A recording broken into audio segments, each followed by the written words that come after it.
Hello and नमस्कार everyone, कैसे हैं आप सब। उम्मीद है आप सब अच्छे होंगे। स्टूडेंट्स, सीईटी ग्रेजुएशन जो कि स्नातक स्तर की परीक्षा है उसका नोटिफिकेशन जारी हो चुका है।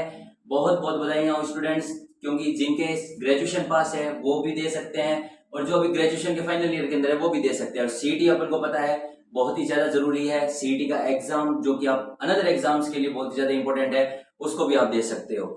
तो सीईटी के बारे में कंप्लीट जानकारी आपको इस वीडियो के अंदर मिल जाएगी।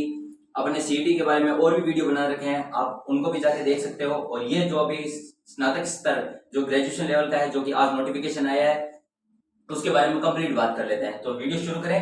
तो सीईटी स्नातक स्तर परीक्षा सीईटी ग्रेजुएशन लेवल एग्जाम 2026 का नोटिफिकेशन आ चुका है। फॉर्म फिलअप इसके होंगे 4 जुलाई 2026 से लेकर 2 अगस्त 2026 तक। मतलब एक महीने का आपके पास पूरा पूरा टाइम है। तो 4 जुलाई 2026 से 2 अगस्त 2026 तक टाइम चूकना मत। 2 अगस्त की वेट बिल्कुल भी मत करना। पहले फटाफट फॉर्म चालू होते ही फॉर्म फिलअप कर देना और फॉर्म एकदम करेक्ट भरना। सर अप्लाई कैसे होगा? तो आपके पास एसएसओआईडी बनाई हुई होगी, तो एसएसओआईडी पे जाके वन टाइम रजिस्ट्रेशन कर दो। वन टाइम रजिस्ट्रेशन कर दोगे। अगर वन टाइम रजिस्ट्रेशन किया हुआ अगर नहीं है, अगर किया हुआ नहीं है तो आपको पहले, जैसे जनरल वालों को तो कितने अप्रोक्स 600 रुपए देने पड़ते हैं, और जो ईडब्ल्यूएस और SC ST ये जो कैटेगरी है इनको कितने 400 रुपए देने पड़ते हैं। समझ गए ना? तो अगर ओटीआर किया हुआ है तो आपको कुछ नहीं देनी, कोई फीस नहीं होगी आपकी ओटीआर किया हुआ है। और अगर ओटीआर पहली बार आप सीटी का ग्रेजुएशन का या कोई भी एग्जाम राजस्थान से रिलेटेड कोई भी एग्जाम फॉर्म भर रहे हो, तो आपके ओटीआर अगर नहीं किया हुआ है तो आपको पहले 600 रुपए या आप जिस भी कैटेगरी के हो उसके अकॉर्डिंग आप वो पैसे देकर आप ओटीआर कर सकते हो, फिर आपके कोई भी फीस नहीं लगेगी। ये समझ आ गया ना? अब आ जाते हैं सर, सबसे जरूरी कि एग्जाम डेट क्या है। फॉर्म फिलअप हमें सर पता चल गया, form fill up sir exam date उसी अकॉर्डिंग हम तैयारी करेंगे। तो एग्जाम डेट लिख लेना 1 दिसंबर 2026 से लेकर 3 दिसंबर 2026, मतलब 3 दिन का एग्जाम चलेगा। 3 दिन अलग अलग शिफ्टों के अंदर अलग अलग एग्जाम्स होंगे। आपका इनमें से किसी एक डेट को एक शिफ्ट के अंदर एग्जाम आ जाएगा। तो ये ध्यान रखना, अब आपको इसके अकॉर्डिंग ही तैयारी करनी है। 1 दिसंबर 2026 से 3 दिसंबर 2026 के बीच में आपका एग्जाम है। ठीक है। एजुकेशन क्वालिफिकेशन, सर हम ये एग्जाम कैसे देंगे, हमारी क्वालिफिकेशन तो बताओ सर हम क्या। तो अगर आप ग्रेजुएशन के फाइनल ईयर के अंदर हो और आपने ग्रेजुएशन या ग्रेजुएशन के आप पास हो, मतलब ग्रेजुएशन तो पास है हो तो ठीक है, किसी भी स्ट्रीम में science commerce arts BBA MBA जो भी आपने कर रखा है ग्रेजुएशन के अंदर, कुछ भी डिग्री कर रखी है आप इसके लिए अप्लाई कर सकते हो। आपने बीएड कर रखा है, आपने कुछ भी कोई भी डिग्री ले चुके हो, तो आप ध्यान रखना किसी भी सब्जेक्ट्स के अगर आपने ग्रेजुएशन कर रखी है तो आप फाइनल ईयर के अंदर उसके जो फाइनल ईयर पास हो तो आप फॉर्म भर सकते हो। अगर आप और साथ में सेकंड डिग्री आपको कौन सी चाहिए, आरकेसीएल और आरएससीआईटी। आरकेसीएल आपने नाम सुना होगा, जो कंप्यूटर का कोर्स होता है जो कि वर्तमान महावीर ओपन यूनिवर्सिटी कोटा करवाती है। उसके अंदर आपके आरएससीआईटी या फिर इसके रिलेटेड अगर आरकेसीएल नहीं है, आपके पास कोई दूसरी और कंप्यूटर की डिग्री है तो आप उसका भी यूज करके फॉर्म भर सकते हो। लेकिन आपके पास कंप्यूटर की डिग्री प्लस आपके पास ग्रेजुएशन की मार्कशीट होनी चाहिए। ये चीज आपको ध्यान रखनी है स्टूडेंट्स। अब अपन सीटी ग्रेजुएशन की एज लिमिट की और इसके अंदर कौन कौन सी वैकेंसीज है उसके बारे में बात कर लेते हैं, जो कि मोस्ट कॉमन सवाल है अपन को पता है। तो इसके अंदर जो एज है वो 18 से 40 साल तक की है। मतलब आप 18 से बड़े होने चाहिए और 40 साल से छोटे होने चाहिए, तब आप सीईटी ग्रेजुएशन के लिए अप्लाई कर सकते हो। ठीक है। अब सर इसके अंदर वैकेंसीज कौन कौन सी है, वैकेंसी सर बताओ हमें कौन कौन सी वैकेंसीज है। तो सबसे बड़ी भर्ती अपन को पता है ग्राम विकास अधिकारी, जो कि वीडियो की भर्ती है, जो कि ग्राम सेवक की भर्ती आएगी आपके वीडियो की भर्ती, और जो कि ये 2027 मई या अप्रैल के अंदर इसका क्या नाम है एग्जाम कराने की उनकी पूरी पूरी चेष्टा है कर्मचारी चयन बोर्ड की। तो ग्राम विकास अधिकारी की भर्ती आएगी जो सबसे बड़ी भर्ती है।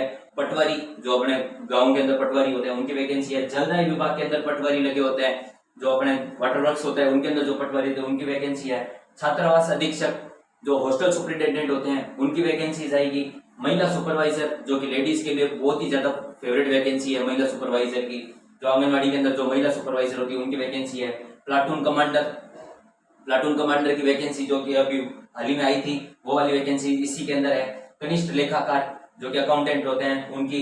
तहसील राजस्व लेखाकार, जो तहसील के अंदर राजस्व लेखाकार होते हैं। उप जेलर मतलब डिप्टी जेलर की वैकेंसी। तो ये इतनी सारी वैकेंसीज, आप अगर सीईटी ग्रेजुएशन पास कर लेते हो तो इन सभी भर्तियों में सीईटी पास एलिजिबल होगा। ये समझ गए ना कि ये वैकेंसीज हैं। इन वैकेंसीज के अंदर आप इन सभी में फॉर्म भर सकते हो। बस एक जो लेडीज हैं वो सिर्फ वुमेन सुपरवाइजर का फॉर्म भर सकते हैं, वुमेन सुपरवाइजर के अंदर जेंट्स फॉर्म नहीं भर सकते। ये चीज नोट करने वाली चीज है। बाकी आप सब इन वैकेंसीज के अंदर आप एलिजिबल हो जब जब आपके सीईटी ग्रेजुएशन की सर्टिफिकेट आप पास हो जाओगे, बस उसी समय आपके अब इसके सिलेबस की और एग्जाम पैटर्न की बात कर लेते हैं। अब अगर इसके एग्जाम पैटर्न की बात करें किसके, सीटी ग्रेजुएशन के, तो सीटी ग्रेजुएशन के अंदर एग्जाम पैटर्न के अंदर आपके पास 150 क्वेश्चंस आएंगे, मतलब 150 सवाल आपके पास होंगे, उसके 300 नंबर होंगे, ध्यान रखना 150 सवाल के 300 नंबर, मतलब प्रत्येक सवाल आपके 2 नंबर का होगा, एवरी क्वेश्चन आपके 2 नंबर का होगा, 150 सवाल तो 300 2 गुना हो गया, ठीक है। टाइम आपको 3 घंटे का मिलेगा, पूरा टाइम 3 घंटे का मिलेगा, और फिर 10 मिनट आपको होमवर्क भरने के लिए एक्स्ट्रा मिनट मिलेंगे, ये समझ आ गया। नेगेटिव मार्किंग कितनी होगी सर, 1/3 की, नेगेटिव मार्किंग कितनी होगी, 1/3 की, ये वाली ध्यान रखने वाली बात है। पिछली जो सीटी थी उसके अंदर कोई भी नेगेटिव मार्किंग नहीं थी, लेकिन इस बार सीटी के अंदर नेगेटिव मार्किंग है, जो कि सीटी 12th के अंदर भी है, 12th पास वालों के लिए और ग्रेजुएशन वाले दोनों के लिए। सर पासिंग परसेंटेज कितने हैं, 40%, कोई 60%, 20% कुछ नहीं है, 40% का है, ये अपने माइंड में बैठा के रखना। सर 40% है तो कितने सवाल कितने नंबर क्या लाने पड़ेंगे सर हमें कि हम पास हो जाएं, तो 300 का 40% निकाल लो आप, सीधा सीधा आंसर पड़ा है आपके पास, 300 का 40% ये गया 120 नंबर। 120 नंबर अगर आपके सब रॉन्ग राइट मिलाकर सब कंप्लीट होकर आपके 300 में से 120 नंबर आ रहे हैं तो आप सीटी क्वालिफाई हो।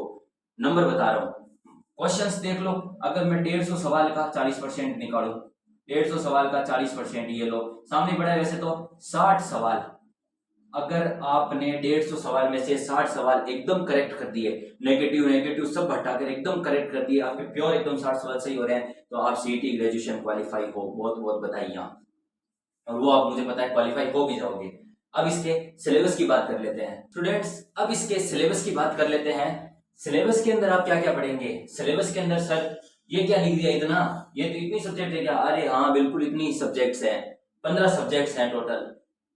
स्टूडेंट्स सब्जेक्ट से पहले बात करने का आपको बता दूं, आपने चैनल को लाइक शेयर सब्सक्राइब नहीं किया है तो पहले जाके लाइक शेयर सब्सक्राइब करो, अपने टेलीग्राम चैनल हेमंत पारिक 28 पे जाके जुड़ जाओ, ये वाला टेलीग्राम चैनल है अपना, इसको ऊपर सही से ऐसे जुड़ जाओ, मैं जूम इन भी कर देता हूँ, इसके ऊपर जाके जुड़ जाओ टेलीग्राम चैनल पर अपना, ये हेमंत पारिक 28 नाम से है, ठीक है।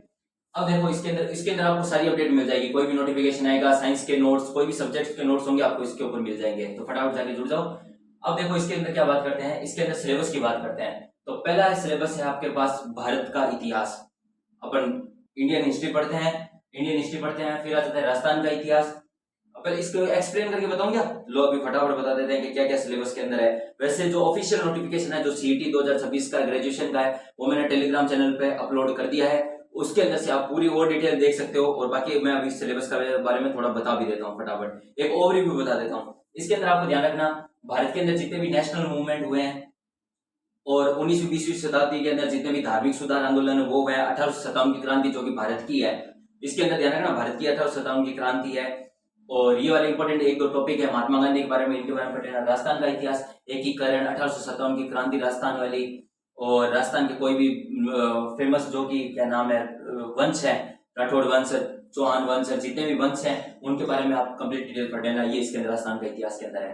राजस्थान की कला संस्कृति, मेले मंदिर त्योहार और नृत्य संगीत वाद्य यंत्र चित्रकला, ये वाले टॉपिक सारे दे रखे हैं इसके अंदर कला संस्कृति के अंदर। फिर आ जाते हैं भारत का भूगोल, भारत की मिट्टियां, पर्वत पहाड़, हिमालय के बारे में, दक्कन के पठार के बारे में, भारत के द्वीप पर इनके बारे में आपको कंप्लीट जानकारी होनी चाहिए, भारत के पड़ोसी देश इनके बारे में भी आपको कंप्लीट जानकारी होनी चाहिए, भारत के मानसून तंत्र और भारत के वन्य जीव अभ्यारण्य, ऊर्जा संसाधन, राष्ट्रीय राजमार्ग, ये जो नॉर्मल क्वेश्चंस हैं वो आते हैं इसके अंदर, इसके अंदर भारत के भूगोल के अंदर। राजस्थान के भूगोल के अंदर राजस्थान की नदियां, झीलें, पर्वत पठार जितने भी हैं, अरावली के बारे में, इनके बारे में, और परिवहन के बारे में आ जाएगा, उद्योग के बारे में आ जाएगा, ये इंपॉर्टेंट सवाल है, जैसे नदी आ जाएगी, मृदा आ जाएगी, वन आ जाएंगे, कृषि वाले जो टॉपिक है इसके अंदर किसके, राजस्थान भूगोल के अंदर आ जाएंगे।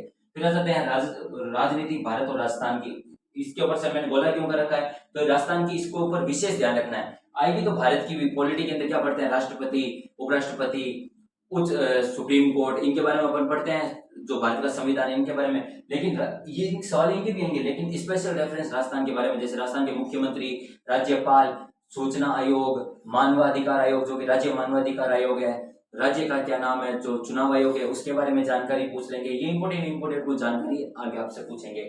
जिला स्तर की और जो ग्रामीण स्तर की जो पॉलिटिक्स होती है उसके बारे में पूछ लेंगे। भारत की अर्थव्यवस्था, वो जो फेवरेट आपके सवाल टॉपिक आएंगे वो आएंगे, जो जो अर्थव्यवस्था है ना, ध्यान रखना, ये असल आजकल करंट से रिलेटेड करने लगे और मेन तौर पर इसके जो कृषि से रिलेटेड जो कि क्या नाम है बजट होता है अपने, उसके रिलेटेड सवाल पूछेंगे, ठीक है। और राजस्थान की अर्थव्यवस्था सेम टू सेम वैसे डिटो डिटो, बस वो स्पेशल रेफरेंस राजस्थान का दे देंगे। जैसे राजस्थान की कृषि हो गया, उसके अंदर उद्योग वाले, राजस्थान का बजट, आर्थिक समीक्षा, इस टाइप के कोई सवाल आएंगे वो राजस्थान की अर्थव्यवस्था वाले। विज्ञान एवं प्रौद्योगिकी, इसके अंदर सूचना एवं प्रौद्योगिकी वाले वो सवाल आएंगे। और क्या नाम है बायोटेक्नोलॉजी आएगी, और भौतिक रासायनिक परिवर्तन, अम्ल क्षार, विद्युत धारा, ये वाले टॉपिक अपने करा रखे हैं सारे कंप्लीट, ठीक है। आर पोषण वाला टॉपिक आएगा, और जंतुओं के आर्थिक महत्व और पादप के आर्थिक महत्व आएगा, रक्षा प्रौद्योगिकी वो आएंगे। तो इसके अंदर किसके विज्ञान और प्रौद्योगिकी के अंदर आपके ये सवाल आएंगे। मैथ रीजनिंग के अंदर क्यूब, क्यूबॉइड, प्रतिशत, लाभ, हानि, औसत, ये वाले सवाल किसके अंदर आएंगे, मैथ के अंदर आएंगे। और ये जो रीजनिंग वाला है इसके अंदर घड़ी वाला, कैलेंडर वाला, और जो सीरीज वाले जो सवाल आते हैं ABCD वाले, वो सवाल किसके अंदर है, रीजनिंग के अंदर है। ऑफिशियल जो सिलेबस है वो मैंने अपलोड कर दिया है, तो मैं आपको एक ओवरव्यू दे रहा हूं मैं आपको ऊपर से, ठीक है।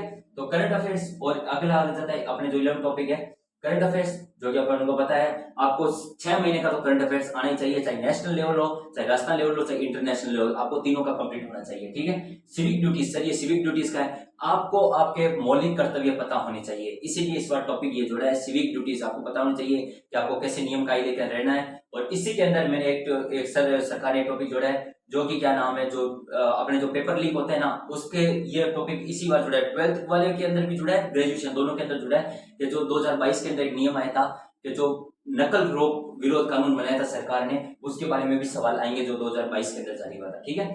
फिर आ जाते हैं पब्लिक हेल्थ वाले टॉपिक है, ये बहुत इंटरेस्टिंग टॉपिक जुड़ा है, ये 12th वाले के अंदर भी जुड़ा है, इसके अंदर भी जुड़ा है। पब्लिक हेल्थ वाले के अंदर फर्स्ट एड हो गया, CPR हो गया, और जो ड्रग्स लेते हैं जो बच्चे या बूढ़े जो भी ड्रग्स लेते हैं उसके बारे में, कि ड्रग्स कितने टाइप्स के होते हैं, ड्रग्स के क्या क्या नुकसान है, वो हो जाते हैं। फिजिकल और मेंटल हेल्थ ऑफ यूथ, जो जवान लोग हैं उसकी फिजिकल हेल्थ और मेंटल हेल्थ, उनके बारे में रिलेटेड सवाल आएंगे। और सोशल मीडिया के क्या नाम है, क्या नुकसान है, क्या फायदे हैं, इसके बारे में कुछ सवाल आएंगे, ठीक है। फिर आ जाते हैं कंप्यूटर के बारे में। कंप्यूटर के अंदर से क्या क्या पूछेंगे, कंप्यूटर का ऑल ओवर व्यू ले लेंगे, ध्यान रखना। लेकिन कंप्यूटर के अंदर इस बार सबसे इंटरेस्टिंग चीज जोड़ी है AI के बारे में। AI और साइबर सिक्योरिटी इस बार ऐड कर दिए हैं, तो साइबर सिक्योरिटी और AI पर ज्यादा फोकस देना है।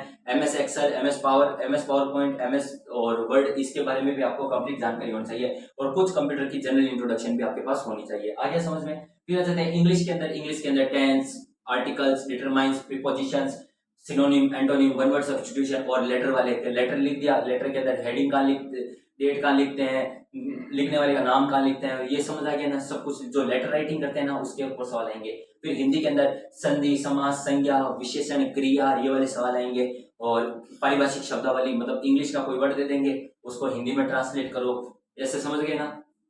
और लेटर पत्र लेखन वाला भी इसी के अंदर सवाल आएगा। तो ये आपके कंप्लीट ओवरव्यू है CET ग्रेजुएशन के बारे में। जितनी भी इंपॉर्टेंट जानकारी थी सिलेबस का, वो कहते हैं ना निचोड़ बना के दे दिया मैंने आपको, तो इसके अंदर आपको ये पूरा फायदा मिल जाएगा इस वीडियो के अंदर। और आप कहोगे तो मैं एक स्ट्रेटेजी वीडियो भी बना दूंगा, आप मुझे कमेंट बॉक्स के अंदर बता देंगे सर स्ट्रेटेजी वीडियो बना दो इसके ऊपर, तो मैं वो भी बना दूंगा। तो आगे समझ में, ये 15 सिलेबस के पॉइंट है, अच्छे से कवर करो और CET ग्रेजुएशन क्वालिफाई करो। ओके, वीडियो अगर पसंद आए तो लाइक शेयर सब्सक्राइब जरूर कर देना, और टेलीग्राम चैनल हेमंत पारिक 28 पर जरूर जाके जुड़ जाना। और आप फेसबुक इंस्टाग्राम पे देख रहे हो तो वहां पे जाके इसको फॉलो भी कर देना चैनल को। ओके, धन्यवाद, जय हिंद।